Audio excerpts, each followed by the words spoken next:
नमस्कार दोस्तों, मैं उज्जवल पांडे आप सभी लोग का स्वागत करता हूं अपने चैनल सावरण उज्जवल पे।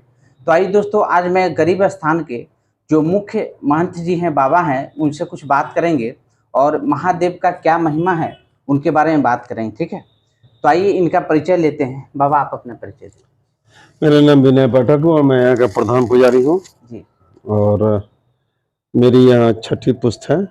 मैं छठी पुस्त हूँ। हमारे बाद भी 2 जनरेशन अभी और है। जी उस समय से ये मंदिर है और ये स्वयं शिवलिंग है। अच्छा पहले ये जंगल वगैरह था, उसके बाद जंगल कटने लगा। जी कुछ चचान बंधु हैं जो अभी बगल में मकान है इनका, जी तो वो जमीन खरीदे थे। जी तो सात पीपल के पेड़ और 2 बट वृक्ष थे। जी जब 7वां पीपल के पेड़ कटने लगा जी तो जब जड़ तक गया तो मजदूर का जो कुल्हाड़ी पर अभी कटे के निशान है यहाँ पे सर पे बाबा का, मैंने पूरा गोल नहीं है, सर पे कटे के निशान है और एक रेघारी टाइप से अलग है, मैंने उस पर चिन्ह है जी कटे का, और एक भाग कटा हुआ है। लाल रंग का द्रव बहने लगा तो मजदूर चिल्लाया और बेहोश हो गया। कुछ देर बाद उसको होश आया तो जाके मालिक को बोला है ये ऐसी सी बात है जी तो मालिक आकर देखे, बोले जैसी देख लिए। उसके रात उनको स्वप्न हुआ जे भाई मुझे बाहर निकाल दियो, मेरा मंदिर बना। तो वो एक उस समय सबका जहाँ शिवलिंग प्रकट हुआ आज भी वही है, वहां से लोग हटा के दूसरी जगह रखना चाह के, जो मंदिर नहीं बन रहा था वहां पर, एकदम सबसे लास्ट में है वो। लेकिन बाबा जब जैसे खोदा गया तब से ये बढ़ते चले गए पहाड़ की तरफ। अच्छा। अब यहाँ अंत होना है, लेकिन खोदने तो फिर एक हाथ नीचे है, तो लोग वहीं पर छोड़ दिए। बाबा को जाने का मन नहीं है, यथावत छोड़ दिया गया। जी और 7 धूर जमीन एक दान देके चचान परिवार ने जी एक छोटा सा टीन का सेट का मंदिर बना दिया छावनी टाइप से।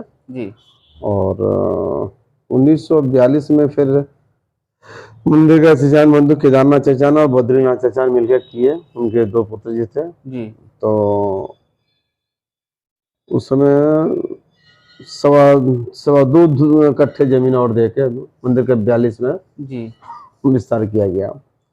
और हमारे खानदान लगभग 1905-1910 से यहाँ जी लगातार चले आ रहे हैं। आपके पीढ़ी चली आ रही है और लगातार पीढ़ी चली आ रही है। हम लोग के वंशज करते करते करते करते आज हम छठी पुस्त में है। जी अच्छा, आपको कोई पिछले पीढ़ी के ऐसे जो बाबा हुए, जो महंत हुए, जो बाबा के सेवक हुए, उनका कुछ कहानी, उनके सिद्ध के बारे में कुछ ऐसा कुछ आपको जानकारी हो तो बताइए। ये मेरे पिताजी थे, मेरे दादाजी थे। आपके पिताजी और दादाजी? परदादाजी। अच्छा। तो मुख्यतः हमारे परदादा जी के समय से ही ये मंदिर का थोड़ा सा विस्तार हुआ। और सिर्फ शिव मंदिर था, उसमें नाम शिव मंदिर लोग कहते थे जी।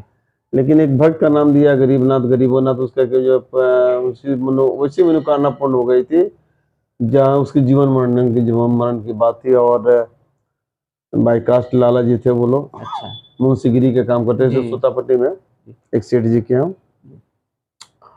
और साक्षात भगवान दूसरे रूप में बाबा गरीबनाथ प्रकट होकर उनको आशीर्वाद दिया और उनकी मुलाकात। तो वही घर से बोलते हुए गरीबनाथ, तब से इनका बाबा गरीबनाथ नाम पड़ा। नाम इनका आसपास मान के चले 1940 के आसपास इनका नाम गरीबनाथ जी। सीधे 1940 सीधे शिव मंदिर था। और लगभग 60 के आसपास से कांवड़ चढ़ना शुरू हो गया। 5 आदमी मिल गए, यहाँ सरैयागंज के ही 5 आदमी थे जी। और 5 आदमी मिलकर जो कांवड़ चढ़ाना शुरू किए। आज 2500 लोग कांवड़ चढ़ता है जी। पहले यहाँ से लोग खाली पैर आते हैं और 2 तरह के एक चढ़ता है कांवड़, एक डाक कांवड़, एक साधारण कांवड़। साधारण कांवड़ 3 दिन में आता है, डाक कांवड़ को 12 घंटे के अंदर चढ़ाना पड़ता है जी। यहाँ से 75 किलोमीटर बड़ा पहले घाट गंगा जी, वहां से लोग लेके आते हैं और गंगा के जलापन करते हैं बाबा का। सावन में भीड़, ऐसे भीड़ तो हमारे यहाँ 365 दिन होती है। एवरेज 150 सत्यनारायण पूजन यहाँ होता है। जो मेरे हिसाब से, हमें जहाँ तक जानकारी है, पूरे भारत में सत्यनारायण पूजन एक मंदिर में जी 150 पूजा प्रतिदिन होता हो ऐसा कहीं नहीं है। सिर्फ ये गरीब स्थान ही है, गरीबनाथ मंदिर है जहाँ 150 पूजा जी प्रतिदिन एवरेज निकाल के चलेगा, किसी दिन 100 हुआ तो किसी दिन 500 हुआ, किसी दिन 600 हुआ, किसी दिन 700 हुआ, ऐसे निकाल के चलेंगे तो 150 पूजा एवरेज होती है हमारी। जी जी। अच्छा, पूरे भारत में जितने भी हमारे महादेव के तीर्थ स्थान है, उसमें अपने बिहार के गरीब बाबा का जो स्थान है किस स्थान पर आता है? देखिए पूरे भारत में तो बहुत सी मंदिरें हैं जी। नहीं, आप बगल में ही चले जाइए तो अरेराज सोमेश्वरनाथ मंदिर बिल्कुल है, बिल्कुल। लेकिन वो 12 ज्योतिर्लिंग में नहीं आते हैं। जी हरिहरनाथ मंदिर भी है, वो भी 12 ज्योतिर्लिंग नहीं आते हैं। जी। पतालेश्वर महादेव भी है, वहाँ ज्योतिर्लिंग नहीं आते हैं। जी 12 ज्योतिर्लिंग जो 12 ज्योतिर्लिंग है, सौराष्ट्र सोमनाथ ईश्वर सब मिलकर जो जन्म आकर, ये 12 ज्योतिर्लिंग। जी। बाकी सब मनोकामना लिंग है। या।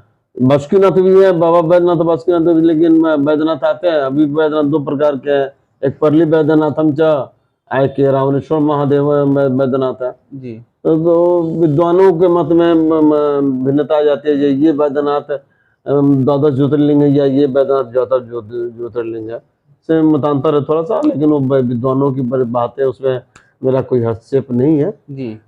ये यही है, वो नहीं है, वो है, ये जी नहीं जी है, जी जी। ये कहना उचित नहीं होगा। अच्छा। हर क्षेत्र के महत्व होती है। जी जी। पहले बिहार में 2 मंदिर बहुत ज्यादा फेमस हुआ करता था, खासकर उत्तर बिहार में, एक बाबा बैद्यनाथ और बाबा गरीबनाथ। झारखंड की तरफ चले गए बैद्यनाथ और गरीबनाथ यहाँ रह गए। ऐसे कांवर आपको सोमेश्वर मंदिर हरिराज भी चढ़ता है जी। और कांवर पहलिया से लेकर साधारण कांवर, ये जो पहलिया से लेकर मुजफ्फरपुर आते हैं, बीच में सोनपुर 5 किलोमीटर 10 किलोमीटर पड़ता है पहलिया से, तो वहां भी एक लुटिया जल चढ़ाते हुए तब गरीबनाथ में आते हैं। अच्छा। ऐसा एक पड़ता है, बीच में है हरिहरनाथ मंदिर और रूट वही है, रास्ता, तो वहां भी चढ़ाते हुए लोग यहाँ आते हैं, लेकिन महत्ता गरीबनाथ मंदिर की ही है। पूरे बिहार में सबसे ज्यादा कांवड़ चढ़ाने की महत्ता गरीबनाथ मंदिर में है। जी जी। अच्छा बाबा, ज्योतिर्लिंग और जो कामना लिंग है, दोनों में क्या अंतर है? देखिए ज्योतिर्लिंग या तो देवताओं की तरह स्थापित है या स्वयं शिव प्रकट हुए वो तो जी, और कामना लिंग जो स्वयं प्रकट हुए हो जी, उसको कामना लिंग कहते हैं। जी, जी। जिसके पूजा करने से कामना की पूर्ति हो, से कामना लिंग कहते हैं। जी। अच्छा बाबा, यहाँ पे जो पूजा किए जाते हैं महादेव जी के, वो 3 टाइम होते हैं, सुबह, दोपहर, शाम। दोपहर का जो पूजा है, इसका क्या महत्व है? किसी को आप जगाइएगा दोपहर में सोने के बाद, तो फिर तो उसको मैंने उसका होना चाहिए ना, देवता है ना। जी जी जी। आप 3 टाइम खाते तो भगवान को भी तो 3 टाइम खाना मिलता है। बिल्कुल, ये तो भाव है, ये होना चाहिए। भाव नहीं है, भगवान भाव से ही खुश होते हैं, लेकिन ये तो स्वयंभू है। जो आप जिस मूर्ति की प्राण प्रतिष्ठा करते हैं, आजकल एक नया वीडियो मैं देख रहा था, बहुत मैंने वायरल हो रहा है, लेकिन उसमें 75% सत्यता है। जिस मूर्ति में प्राण प्रतिष्ठा की जाती है, जब उसको प्राण दिया जाता है मंत्रों के द्वारा जी, और जब उसका आंख खोला जाता है, तो चाहे जो प्राण देते हैं और सही से दिल से, हृदय से अगर वो पूजा कर रहा है जी, और जो आचार्य हैं वो हृदय से और शुद्ध उच्चारण कर रहे हैं जी, तो निश्चित रूप से जानिए, जो उनके शरीर में इतनी तेज, जब सबसे ज्यादा झटका, जब मैंने प्राण यहाँ पर हृदय में, हृदय की आवाज कराई जाती है, इतनी जोर की झटका लगी रहती है, जो इसके पीछे का जो खड़ा रहता है, जो प्राण देने वाले हैं, जो मंत्र से जो जजमान बने रहते हैं, वो गिरे नहीं, इसलिए पीछे उनके आदमी खड़ा रहता है। पहली बात। दूसरी बात क्या है जी,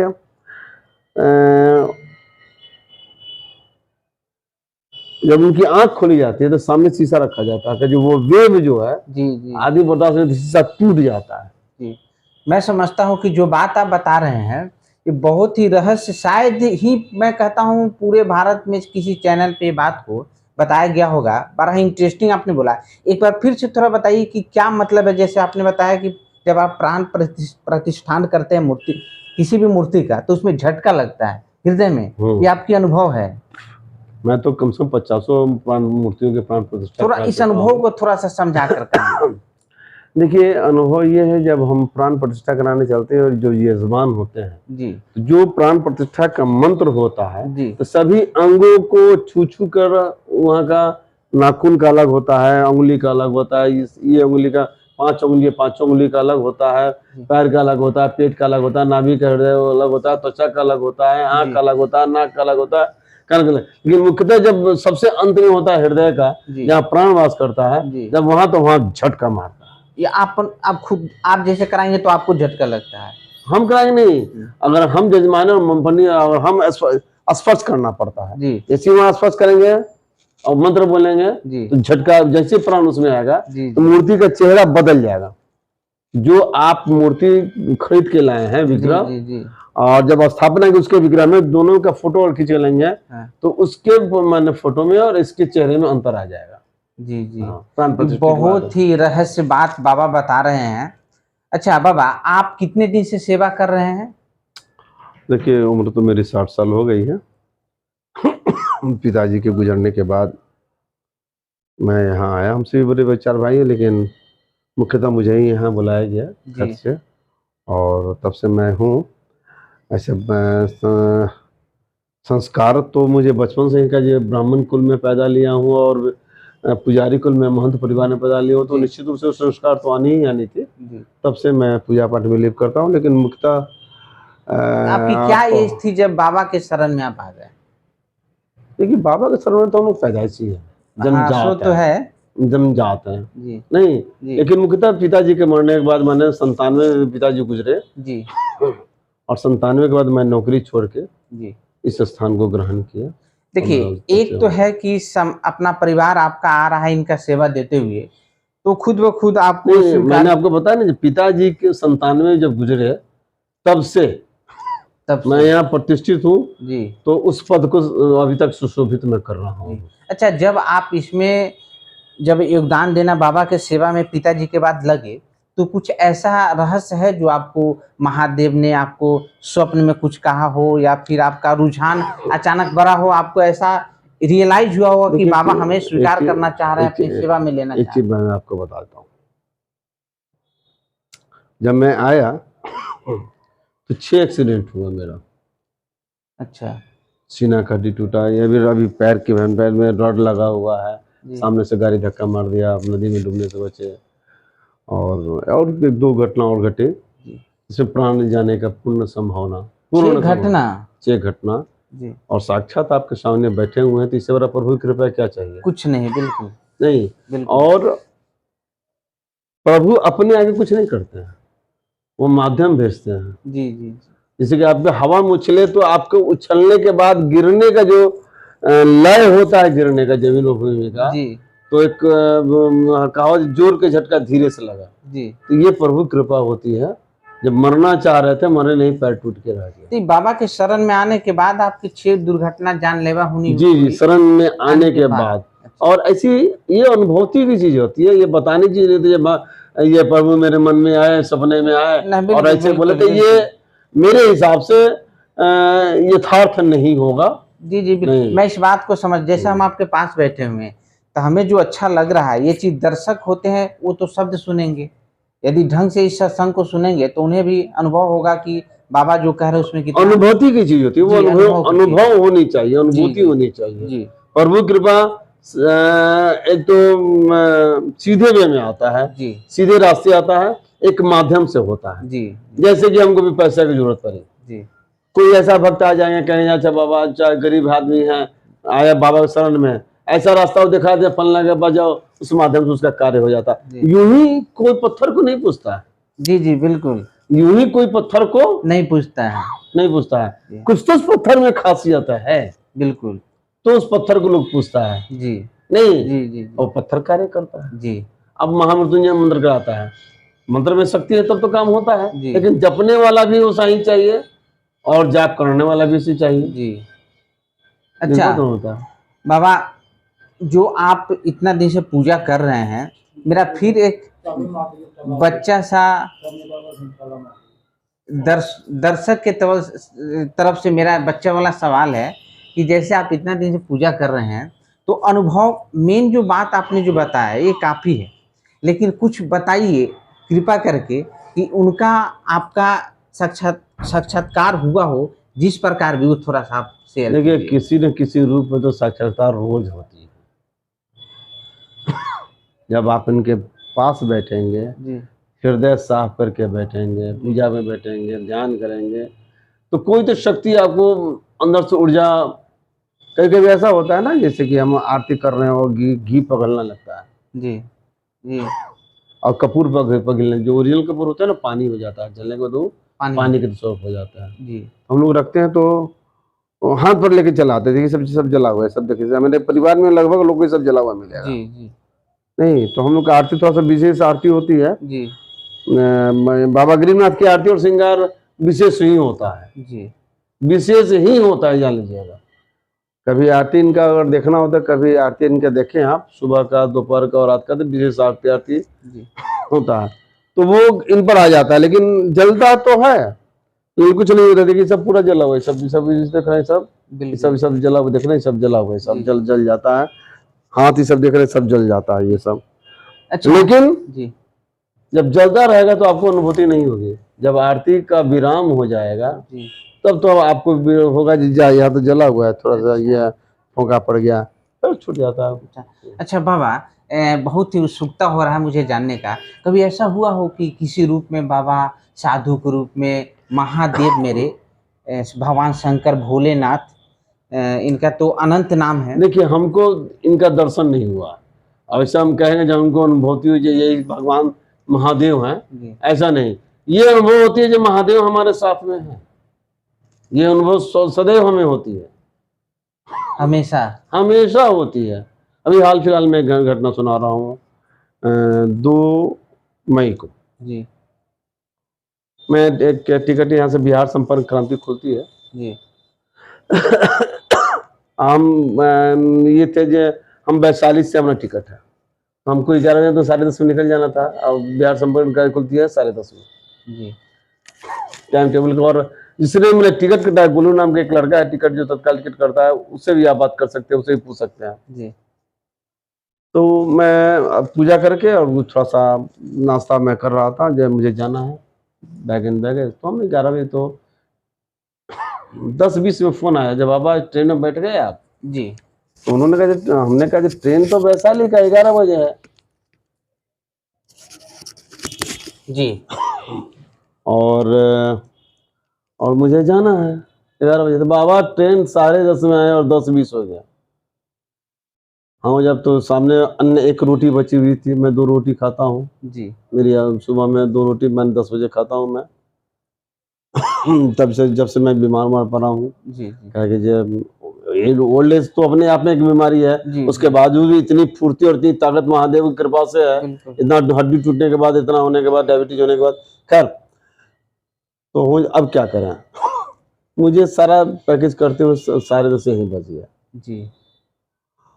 मैंने कहा बाबा मैं तब चला, अब आप जानो ट्रेन मिलता है ये छूट जाता, और जाना तय हो सकता है। मेरे भतीजा गृह प्रवेश था उसी दिन, कल होके 3 तारीख जी जी। अब आप जानो आपका काम 10:20 हो चुका है, 10:30 हो चुका है, यही 10 हो चुका है। भतीजा को, एक और भतीजा था, उसको बोले, 2 आदमी थे हम लोग, भतीजा साथ जाने वाला था, उसके मोटरसाइकिल बैठे और सिग्नल तोड़ते हुए स्टेशन में पहुंचा 10:40 में जो स्कैनर लगा हुआ है, जो रुक जाओगे, ट्रेन खुल रही है, जैसे कि सामने ट्रेन खुल रही है, मुझे पकड़ना जरूरी है, उन लोगों ने भी कोऑपरेट किया हमको और जाने दिया बिना स्कैनिंग के। और जैसे ही मैंने 2 नंबर प्लेटफार्म, मैंने 1 नंबर पर नहीं, 2 नंबर पहले पूरा सीढ़ी चढ़ के उस पर जी जी जी। अच्छा तो बाबा, अब आपने जो भी कथा आपने बताया है महादेव को लेकर, अब कुछ ऐसा साधना बताइए, साधारण सी साधना जिससे लोग करके महादेव से कर्ज मुक्ति, रोग से मतलब निवारण कर पाए, अपने कष्टों को दूर कर पाए। देखिए पहली बात तो श्रद्धा होनी चाहिए जी, जिसके समय में आप गांव घर के भी जो आपके घर में जो भी शिवलिंग जो छोटा सा अंगूठा के बराबर और जो शिवलिंग होता है उस पर भी आप पूजा कर सकते हैं जी। और किसी मंदिर में जाके पूजा कर सकते हैं, या किसी देवस्थल पर, या शंभु शिवलिंग के पास, या मनोकामना लिंग के पास, या द्वादश ज्योतिर्लिंग के यहाँ जी पूजा आप कर सकते हैं जी। लेकिन मन में ये श्रद्धा होनी चाहिए। और सबसे बड़ा महामंत्र है ओम नमः शिवाय जी, या महामृत्युंजय मंत्र जी। ओम त्र्यंबकम यजाम है सुगंधिम पुष्टिवर्धनम उर्वारुकमिव बंधनम जी जी, वो भी आप कर सकते हैं। हाँ तो बाबा से हमने बात किया, आपने सुना। अब बाबा कुछ बिजी भी हैं, तो बहुत बहुत धन्यवाद। यदि आप वीडियो को देखें, अच्छा लगे तो सब्सक्राइब कीजिए, लाइक कीजिए, शेयर कीजिए। फिर बाबा से कुछ विशेष टॉपिक पे कभी इनको मौका मिला तो बात करेंगे। जय श्री राम, हर हर महादेव।